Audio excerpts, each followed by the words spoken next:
ចាំមកទៀតយើងចង់ដឹងមើលថាតើខ្សែខ្នើយរបស់យើងហ្នឹងបាទ starter របស់យើងហ្នឹងវាដំណើរការអត់អញ្ចឹងគឺនេះវាចេញបកគោលមកនេះបាទអញ្ចឹងយើងវាស់មកបាទនេះចេញពីខ្សែនេះក៏បានពីបកគោនេះក៏បានដែរបាទយើងវាស់មកបាទគឺយើងឃើញបាទអ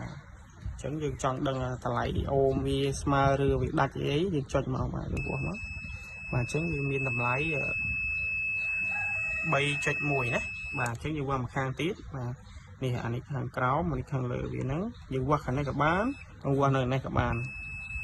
នោះតម្លៃវាគឺ 3.1 បាទអញ្ចឹងតម្លៃអូមមកវាគឺស្មើគ្នាអញ្ចឹងមានថា starter ហ្នឹងអត់បញ្ហាទេដុំខ្នើយហ្នឹងអត់អីទេណាបាទ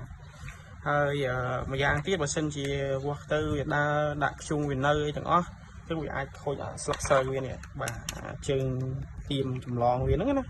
ជួនកាលទៅខ្ញុំឆ្កល់មើល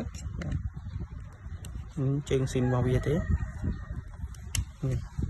ជួនកាលនេះបាទមានបាក់អីវាមកកំណាត់ទេចឹង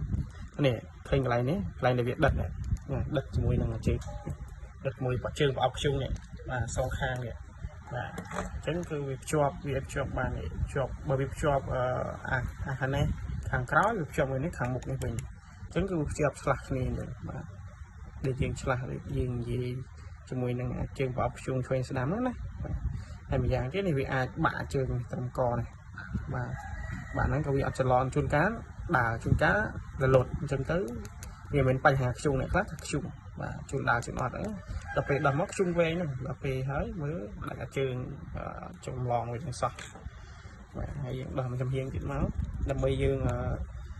រើបបាយទៅខាងក្នុងងាយស្រួលបាទពួកខ្ញុំបបាយឲ្យមើលទាំងអស់ដកចេញទាំង rotor ទាំង starter ហ្នឹងអញ្ចឹងបើសិនជាយើងដក rotor បាន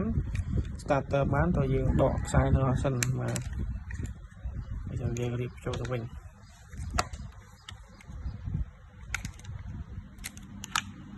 អូខេ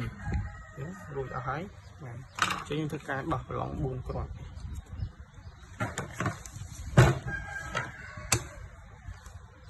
ជាប់ល្អណាស់